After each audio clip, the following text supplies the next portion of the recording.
Dari pumna magpo lala sungak pi gani hauzik su video ama viral kana chatli pangan nupa na maitai nupi lo gada bani haina sida aina hangning bawa hangdi sagera ingera kalen oigera intham tha oigera pangan nupi singsina masagi parda system makhogi lining na pi ba pathap aduda rules to da sagera saroigera ingoigera Sahi chupa kumlang chupa makhoina sidi phawa parda system ngak tuna chali makhogi Allah gi yathangni haiduna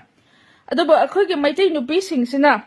makari gi damakta atopada yum paning bagi atopada yum pan da halengri bano masi kai digi lai bano adugi mathakta amukso aina hangni ba wahangse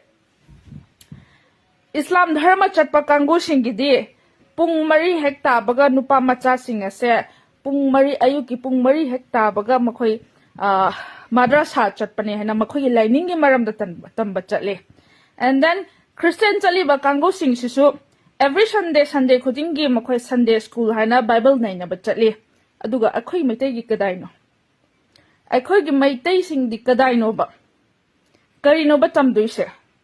kari naina duino kari tamduino khoi khangde fagera faragera masjidta khana gare naina khre afabasu phatabasu tungda lakadabasu hauji oriba current situation sisu and then adugi mathakta amuksu tung punamak naina famse masjidta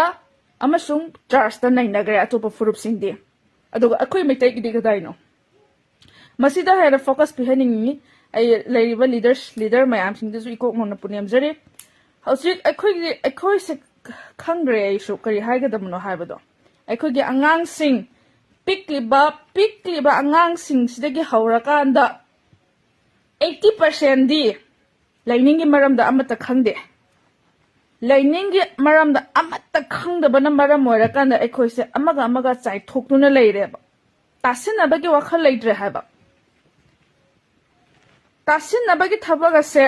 yari makhaidi leader oibiriba waswarangani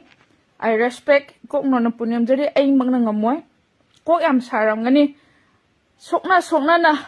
thengna na akhoi lining gi maram sidasu semdok pirakani haibase khang hairaba ahan laman sing directly su hairaba mayam sing sida sungsoi dana semdok pirakani haibage thajaba thamjari punyam jari